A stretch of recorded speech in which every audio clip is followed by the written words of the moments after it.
Di sini kakak sebagai master teacher mata pelajaran ekonomi. Perkenalkan, nama kakak Adelia Soleta, dan nanti mungkin dari adik-adik yang ingin perkenalan dan juga kakak ingin tahu siapa nama kalian masing-masing.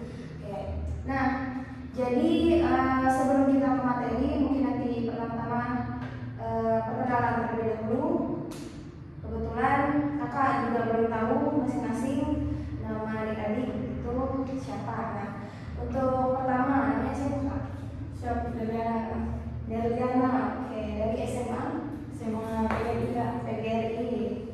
Terus Nama saya Sira Andalia, saya dari SMA PGRI juga. oke, SMA PGRI. Sama kelas berapa? Kelas 12. Oke. Jadi pada pertemuan kita hari ini mungkin kakak akan membahas materi yang belum pernah kalian bahas ya, atau yang masih dalam pembahasan sekarang.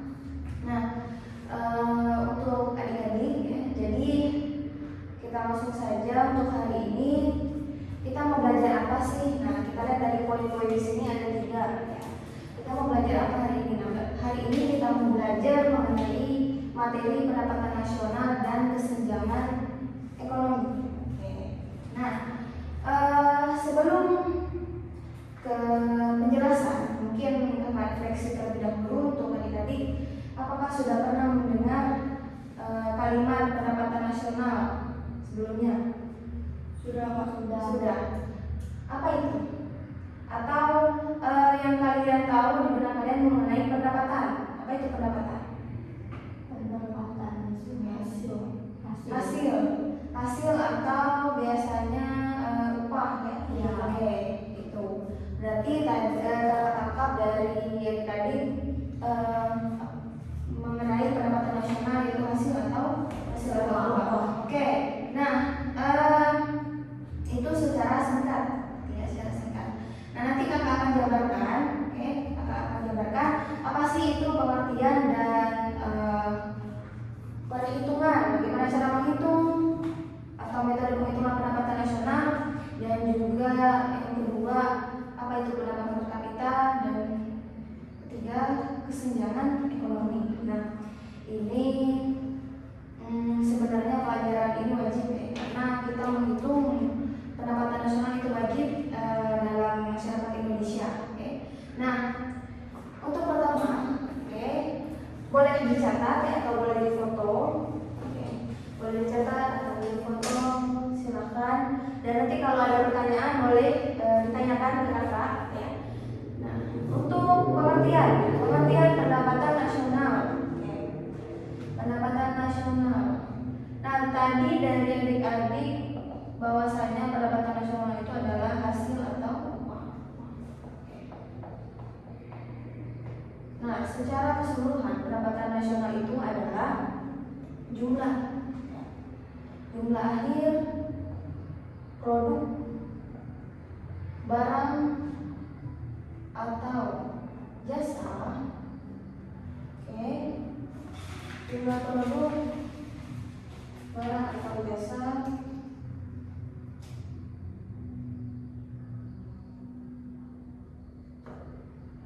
dalam suatu perekonomian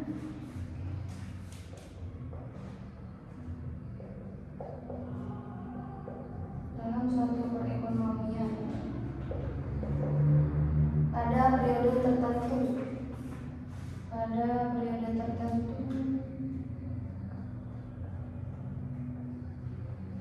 dan menentukan dan penghitungannya berdasarkan nilai pasar.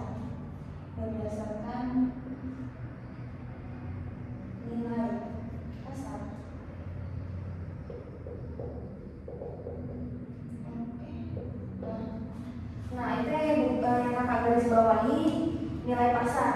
Nilai pasar itu kata kuncinya nilai pasar, karena dalam pendapatan nasional itu kita melihat adanya produk atau nilai-nilai pasar yang akan kita hitung. Terus juga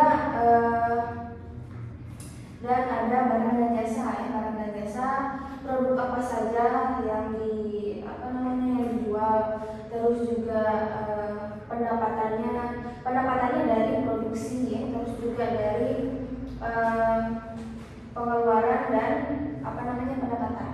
Nah, ada 3 jenis, ada 3. Kemudian yang kedua, sampai sini paham?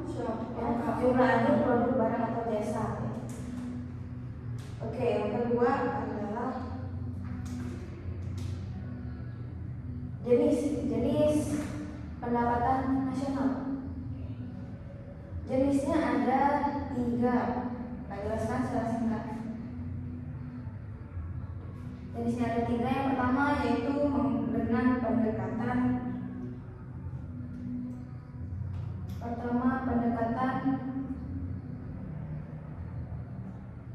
produksi,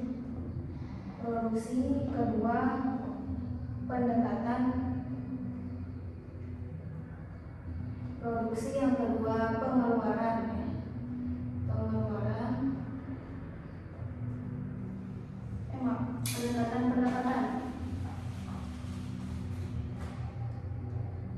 Pendekatan yang ketiga pendekatan pengeluaran. Oke. Jadi ada 3 jenis pendapatan nasional.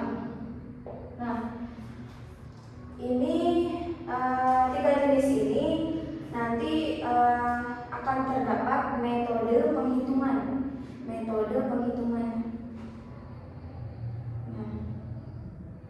metode penghitungannya itu seperti apa? Nah, metode penghitungannya secara singkat, metode penghitungan atau rumus. Kalau rumus dari pendekatan produksi, pendekatan produksi yaitu Y sama dengan Q1 dikali P1, kemudian ditambah Q2 dikali P2 titik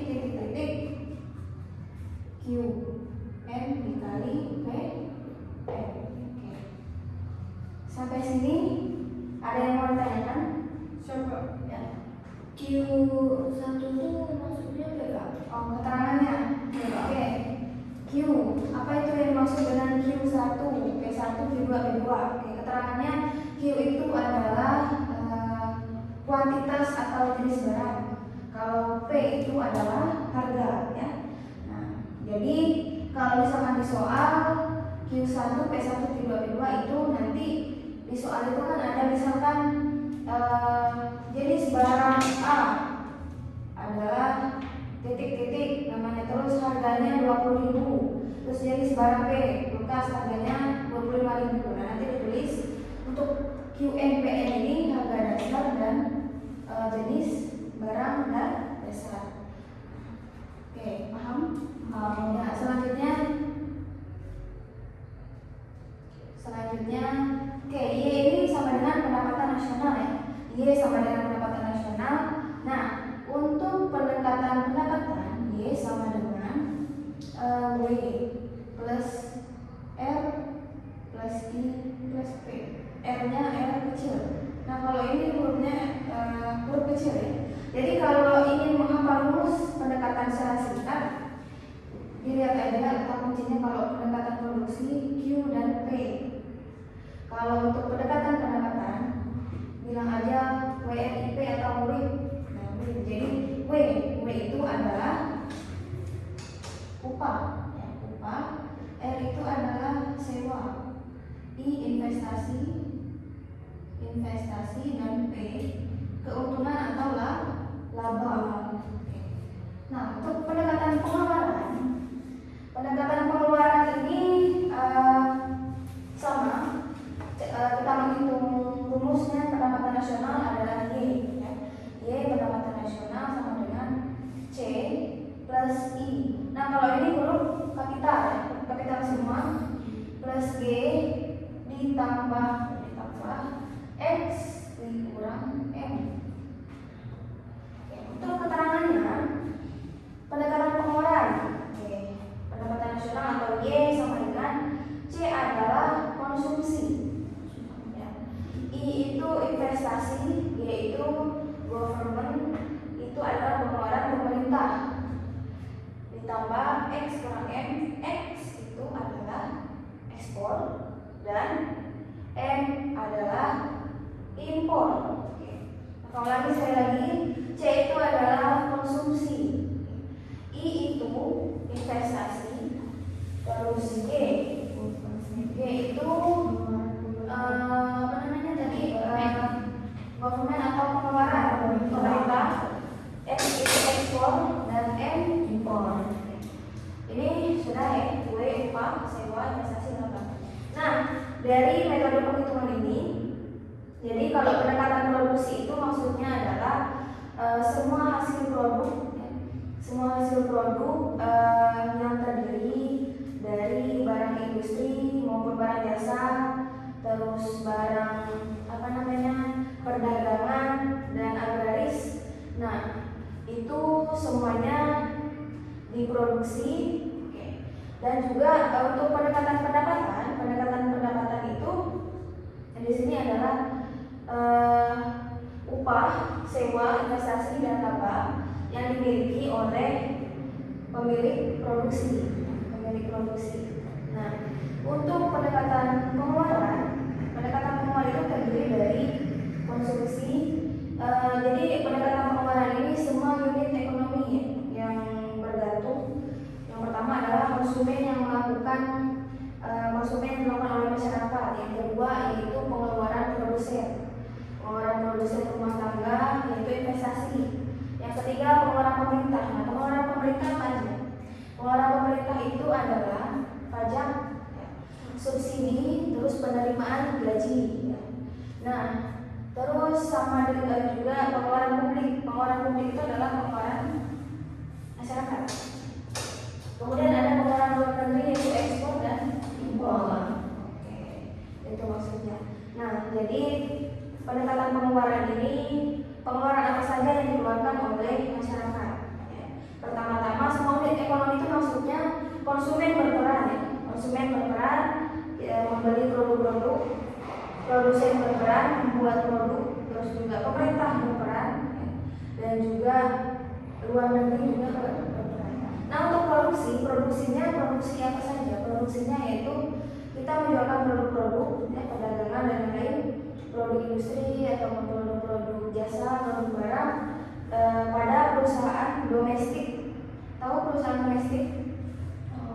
Perusahaan domestik adalah perusahaan dalam negeri. Perusahaan domestik maupun perusahaan dari luar negeri, tetapi kantor atau usahanya itu di dalam negeri. Misalnya contohnya produk Apple. Nah, produk Apple itu kan diproduksi dari luar negeri, tetapi perusahaannya ada di Indonesia. Selain Indonesia ada di negara-negara lain. Terus seperti itu. Ya, jadi untuk produksi itu di perusahaan domestik. Terus juga pendapatan masyarakat. Nah, pendapatan masyarakat upah, ya, ada sewa, investasi dan pendapatan masyarakat itu yang dimiliki oleh pemilik produksi atau pemilik perusahaan. Ya. Pemilik perusahaan kan pasti memiliki upah. Ya. Mereka memberikan upah, terus mereka menyewakan perusahaan, terus mereka mendapatkan modal investasi dan mendapatkan keuntungan atau laba. Nah, pengeluaran juga tadi sudah kita jelaskan. Oke, di sini paham ya? Dari ketiga jenis. Jadi pengertian sudah, jenis dan metode penghitungan juga sudah. Nah, mungkin sekarang kakak lanjut membuat soal, ya. Kakak coba latihan soal biar kalian paham. Tapi sebelumnya kakak contohkan terlebih dahulu. Oke. Nah, kakak contohkan terlebih dahulu kemudian soal. Oke. Kita ambil dari satu contoh, ya. Nah, sebenarnya untuk menghitung ini sama, ya. Cuman kakak menggunakan pendekatan pengeluaran. Kakak ambil pendekatan pengeluaran. Oke.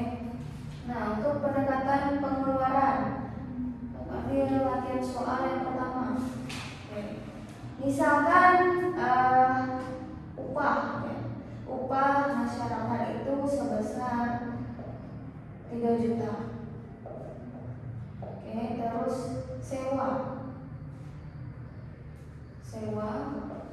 sebesar 20 juta. Katakan pengeluaran ya. Terus konsumsi masyarakat itu sebesar 15 juta. Terus untuk investasi oke, investasi sebesar 30 juta. Terus untuk pengeluaran pemerintah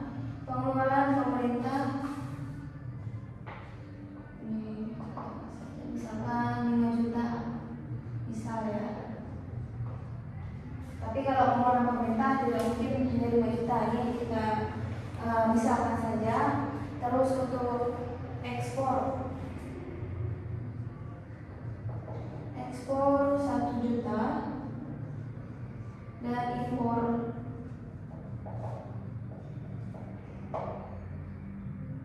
4 juta. Ekspor 4 juta, impor 1 juta. Oke. Ini adalah soal. Jadi soalnya tentukan pendapatan nasional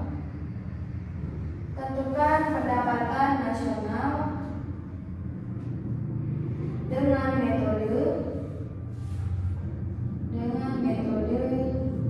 pendekatan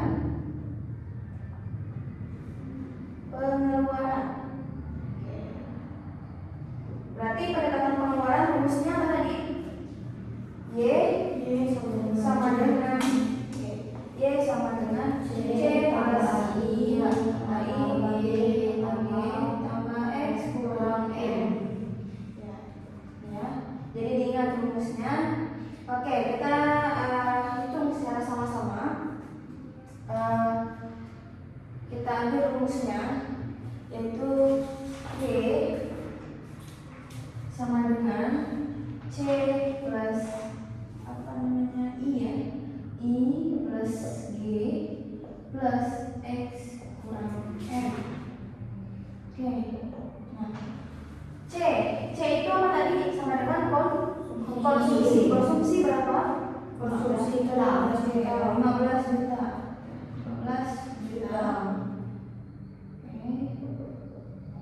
Terus I atau 50 juta. G pengeluaran pemerintah 5 juta.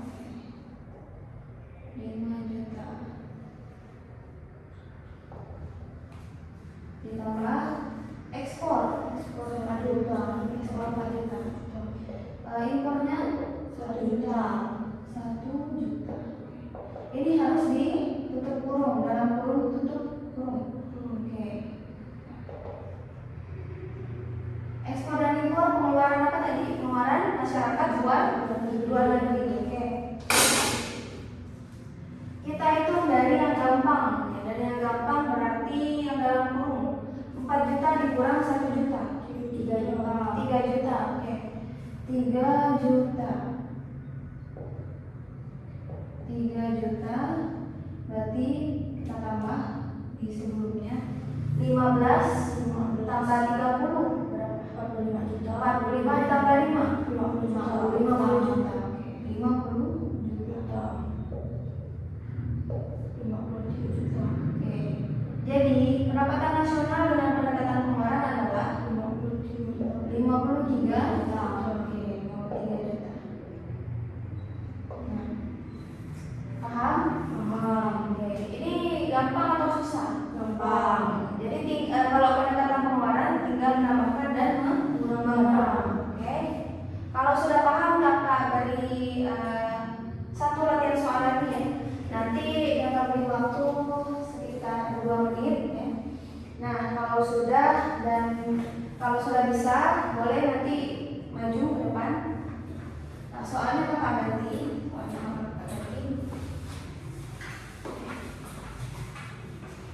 Paling yang kita ganti cuman ini ya, rumus-rumus.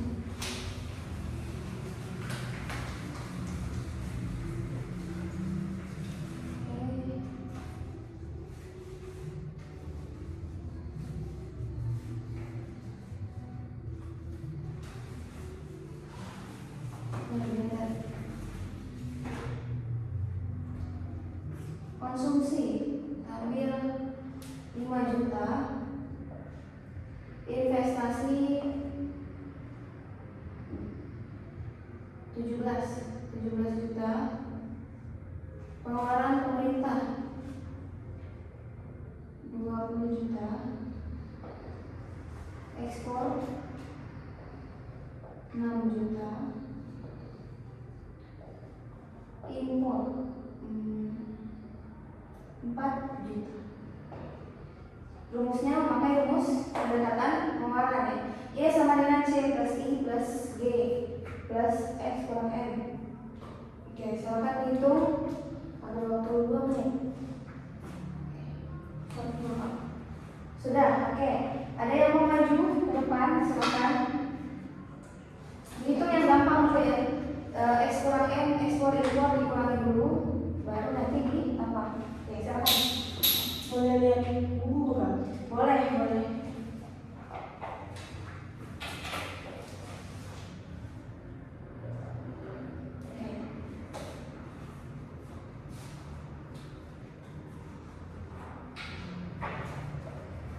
C konsumsi 5 juta.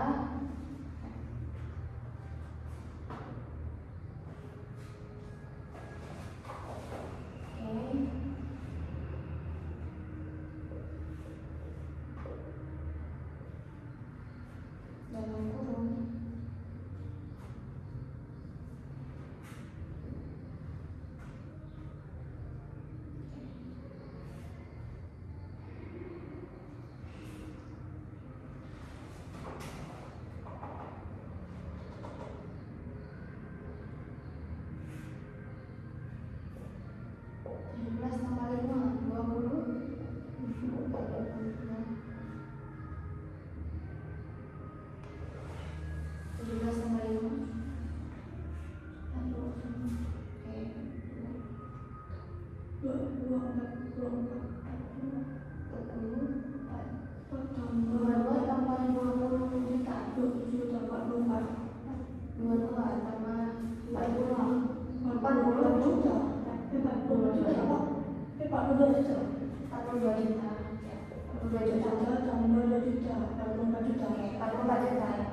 kurung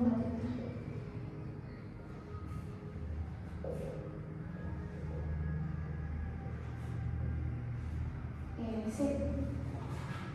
Terima kasih dari. Oke, nah jadi sudah paham ya untuk menghitung pendapatan nasional dengan metode pendekatan pengeluaran hasilnya adalah 44 juta. Oke, beri tepuk tangan untuk Delhi. Terima kasih. Start check. Oh ya, belum kakak tulis namanya. Tadi Delhi Adriana dengan siapa? Sira. Oke. Jadi start check-nya jatuh kepada Delhiana. Oke. 1. Nah, jadi untuk metode dan pengertian pendapatan nasional sudah kita bahas. Sampai sini masih ada yang ingin ditanyakan? Tidak. Paham? Kalau sudah paham, kita lanjut ke materi kedua ya, dan ketiga. Materi kedua ini Ibu menjelaskan secara teori, sama yang ketiga itu kesenjangan ekonomi, ini kakak jelaskan secara teori. Nah, jadi ada 2 pembahasan. Oke.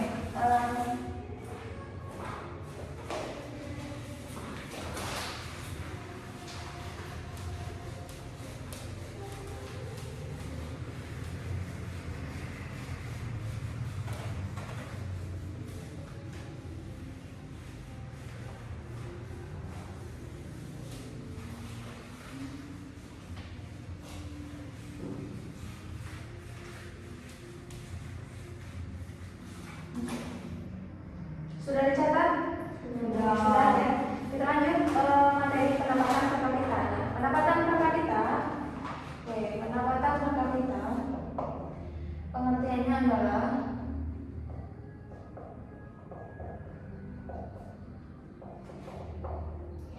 pendapatan per kapita. Pengertiannya itu dia secara singkat ya, cuma singkat. Jadi pendapatan per kapita ini total pengertian. Jadi pengertiannya sama dengan rumus total pendapatan nasional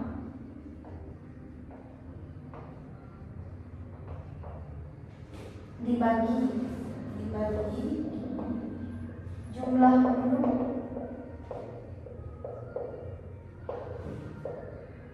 Nah, oke, itu secara pengertian. Jadi rumusnya total pendapatan nasional dibagi jumlah penduduk. Oke, itu ya. Jadi semua hasil pendapatan nasional yang telah kita hitung pakai metode penghitungan totalnya di sini kita taruh dan dibagi dengan jumlah penduduknya ada berapa juta jiwa. Nah, itu pendapatan per kapita. TK ya, TK sama dengan TPN dibagi JP. Nah, fungsi dari pendapatan per kapita itu apa sih? Nah, fungsinya ada yang tahu?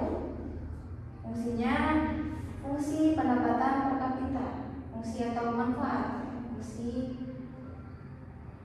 yang pertama yaitu untuk meninjau kualitas ekonomi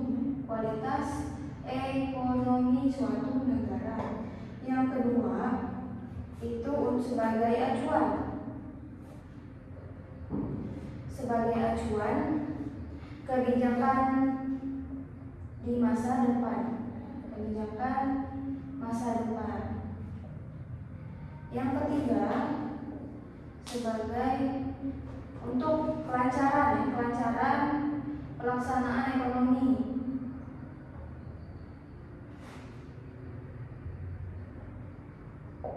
Yang keempat melihat perkembangan ekonomi.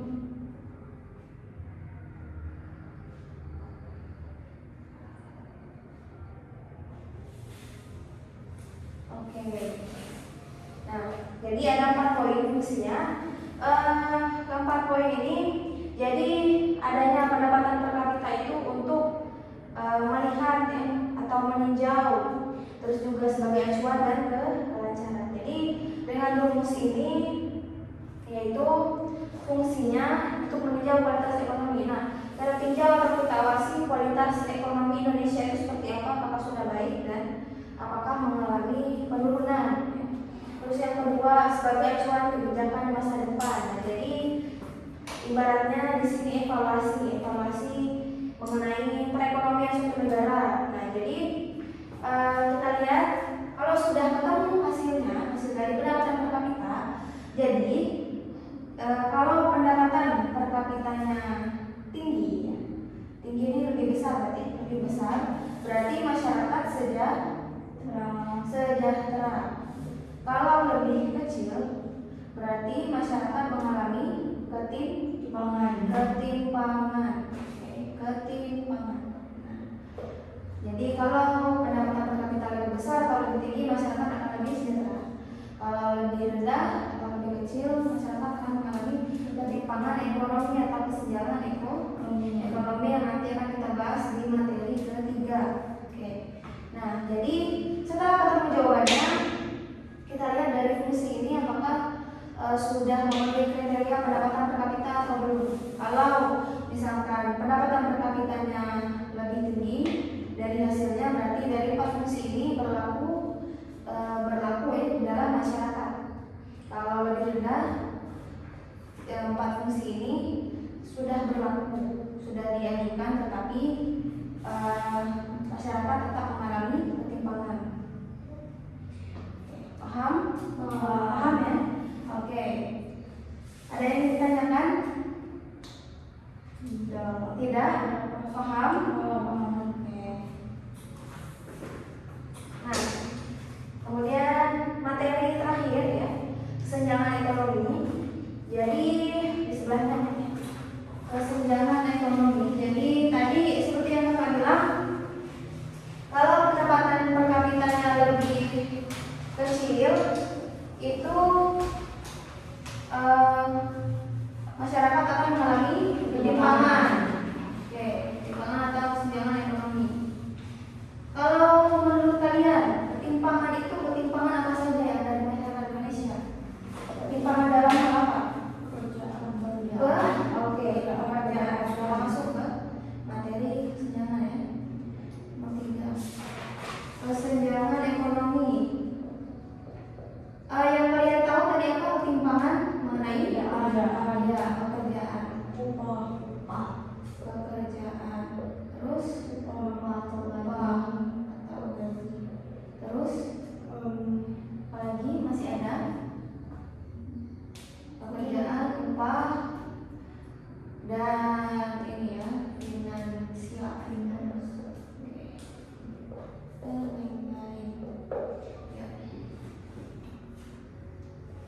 Oke, itu yang disebutkan adik-adik tadi yang kalian tahu mengenai kesenjangan ekonomi atau ketimpangan ekonomi, yaitu dari pekerjaan, upah, finansial ya. Terus pengertiannya, jadi secara keseluruhan ini benar. Kesenjangan ekonomi sama dengan pengertiannya adalah terjadinya ketimpangan atau ketidakmerataan pendapatan di dalam masyarakat. Oke. Kalau pendapatan dengan upah itu sama atau berbeda? Sama ya, pendapatan atau upah. Nah, jadi ketidakmerataan pendapatan dalam masyarakat. Oke, ketidakmerataan tadi sudah paham apa saja. Nah, adapun faktor penyebab dari kesenjangan ekonomi, yaitu yang pertama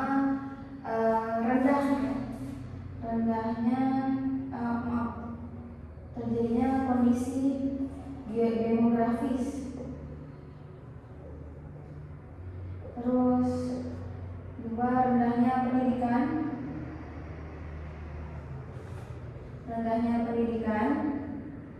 Terus yang ketiga, pendapatan tidak merata. Oke, pendapatan tidak merata. Terus yang keempat, pembangunan yang tidak merata.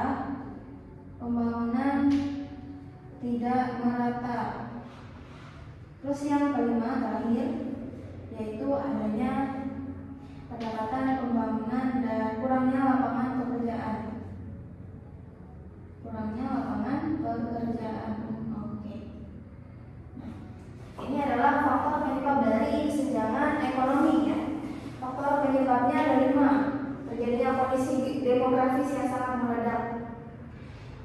Kondisi demografis itu yaitu pertambahan jumlah penduduk, atau misalkan ini, kalau penyebabnya karena lapangan pekerjaan itu terlalu banyak dibuka di Pulau Jawa atau Pulau Jakarta ya. Jakarta itu masuk Pulau Jawa, kota Jakarta, Jawa, terus Kalimantan ya. Sedangkan daerah-daerah lainnya masih kurang lapangan pekerjaan. Nah, jadi itu mengalami ketimpangan. Terus juga masyarakat banyak beralih ke Pulau Jawa, dari Pulau Jawa dan Jakarta dan lain-lain. Sedangkan masyarakat lain penduduknya lebih sedikit, jadi ketimpangan penduduk. Nah, terus yang kedua rendahnya pendidikan. Kalau rendahnya pendidikan ini, setiap sekolah pasti memiliki akses yang berbeda. Ada yang aksesnya sudah lengkap, mungkin di daerah perkotaan, tapi di daerah pedesaan masih belum. Ya, nah kurang atau belum.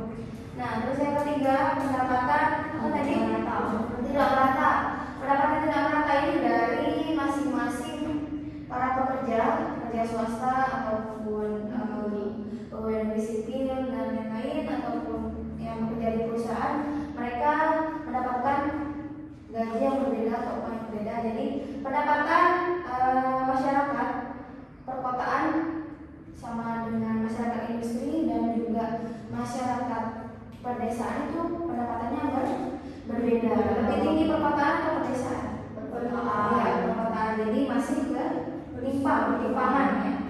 Terus mengalami ketimpangan. Yang ketiga, pembangunan tidak merata, yaitu infrastruktur, misalkan akses ini.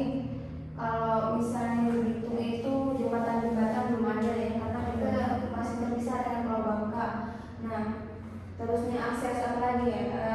Mungkin jalannya masih belum diberikan anggaran dari pemerintah di kota-kota, misalkan di kota-kota pelosok ataupun di daerah Jawa ataupun di Belitung ataupun di Jakarta. Misalnya Jakarta masih banyak pembangunan yang tidak merata. Nah, infrastruktur, akses. Terakhir tadi kurangnya lapangan pekerjaan. Hampir sama ya, kurangnya lapangan pekerjaan yang kondisi geografis. Kurangnya lapangan pekerjaan itu berarti masih banyak masyarakat yang pengangguran karena yang mungkin dari banyak orang pendatang, terus juga dari segi ekonomi ataupun segi pendidikan ya. Nah, oke, paham? Nah, ini adalah faktor penyebab ketimpangan atau kesenjangan ekonomi. Oke. Nah, untuk yang terakhir yaitu cara mengatasi atau solusi agar tidak terjadinya kesenjangan ekonomi ya, solusinya. Oke. Terakhir, masih semangat?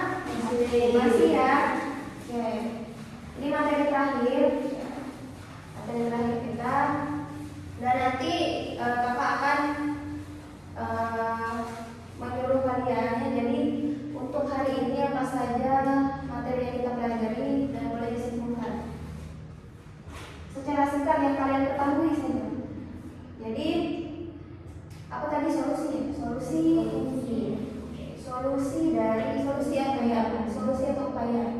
Solusi atau upaya mengatasi kesenjangan ekonomi. Nah, yang pertama adalah apa?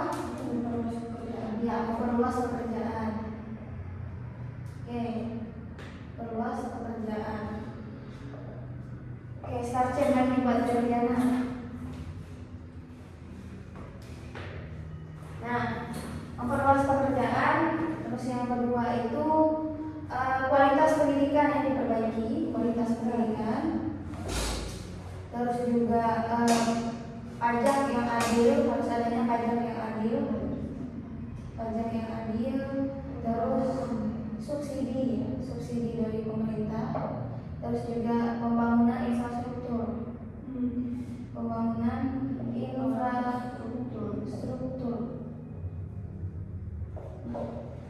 Oke, ini sama dari memperluas pekerjaan ataupun membuka lowongan kerja bagi masyarakat pedesaan atau pelatihan atau dengan cara mewariskan UMKM dari pemerintah mengadakan acara atau event ya, dan nanti diadakan pasti banyak masyarakat yang berbondong-bondong untuk berjualan ataupun mengenalkan produk mereka masing-masing dan dipromosikan supaya masyarakat tertarik untuk membeli, jadi bisa mewariskan UMKM.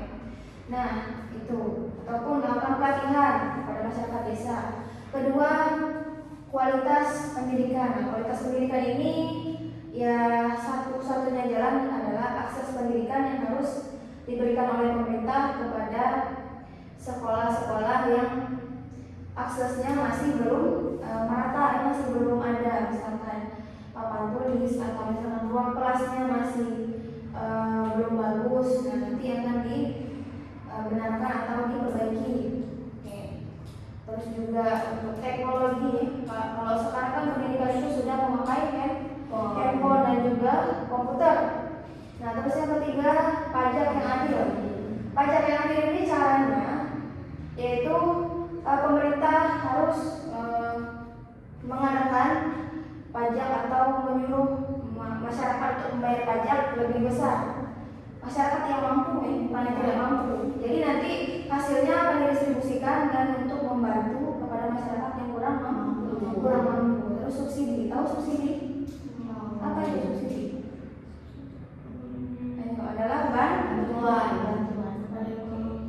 bantuan kepada yang kurang mampu. Oke, apa saja bantuan yang diberikan oleh pemerintah? Iya, sembako ya kepada masyarakat kurang mampu. Terus ya UMKM tadi, UMKM itu termasuk bantuan. Ya, dan lain-lain, lowongan pekerjaan.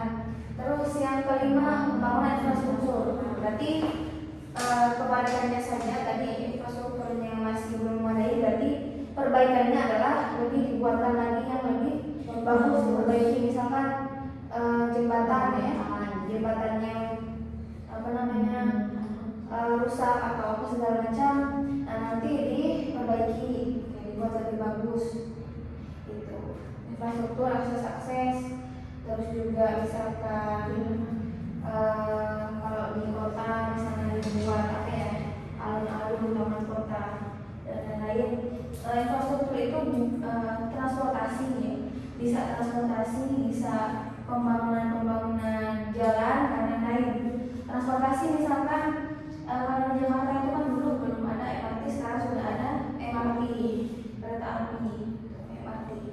Oke. Paham? Paham. Jadi dari materi kita hari ini, kesimpulannya yang bisa kakak simpulkan dari ketiga poin, judulnya pendapatan nasional dan ekonomi. Jadi tadi pendapatan nasional itu terdiri dari apa saja jenisnya, pendekatan pengeluaran, pendapatan dan produksi. Jadi penghitungannya berdasarkan nilai pasar, dan juga pendapatan per kapita itu tinggal dijumlahkan total pendapatan nasional dibagi jumlah penduduk. Kalau lebih besar berarti pendapatan per kapitanya masyarakatnya lebih sejahtera. Kalau lebih kecil masyarakat mengalami ketimpangan. Ketimpangan ekonomi atau ketimpangan ekonomi tadi faktornya, oke, salah satunya adanya rendahnya pendidikan. Cara mengatasinya dengan memperbaiki kualitas pendidikan. Oke, sudah paham? Paham. Mungkin ada yang mau maju atau ada silakan duduk di situ menyampaikan apa saja yang kalian tahu mengenai pembelajaran pada hari ini. Pada hari ini pembelajarannya atau kalian bisa menyimpulkan pembelajaran kita hari ini apa saja. Boleh dipilih salah satu, boleh pendapatan per kapita, nilai ekonomi atau pendapatan nasional. Ya, ada yang mau menyampaikan? Silakan. Untuk Sira boleh. Pendapatan yang kalian tahu, yang Sira tahu apa aja? Pendapatan nasional. Iya, pendapatan nasional adalah Jumlah akhir produk barang atau jasa dalam suatu perekonomian pada periode tertentu dan perhitungan berdasarkan nilai pasar. oke. Untuk Dewi mungkin ada lagi senjangan ekonomi. Senjangan ekonomi apa? Emang lebih baik memperluas pekerjaan, pendidikan yang lebih baik seperti di desa-desa atau mungkin dia belum ada kayak teknologi yang bagus. Kalau bisa pemerintah memberikan komputer atau yang bagus juga belajar lebih gampang. Oke, siap. Bagus ya. Nah, jadi kalian sudah paham dan kalian sudah menyimpulkan tadi pengertian pendapatan nasional yang dijelaskan oleh Sira dan Dewi harus memperluas pekerjaan dan pemerintah harus memberikan bantuan infrastruktur kepada masyarakat. Oke, untuk adik-adik terima kasih atas partisipasinya hari ini. Semoga materi yang kita sampaikan bisa diserap dan bisa diterapkan ya. Dan juga nanti kalau di sekolah materi yang kita jelaskan kalian sudah paham. Nanti kalau dijelaskan guru kalian sudah mengerti dan sudah tidak kagok lagi mengenai materi pendapatan nasional dan senjangan ekonomi. Oke, mungkin untuk hari ini kita ucapkan terima kasih dan selamat beristirahat. Selamat malam. Aku ucapkan wassalamualaikum warahmatullahi wabarakatuh. Waalaikumsalam warahmatullahi wabarakatuh.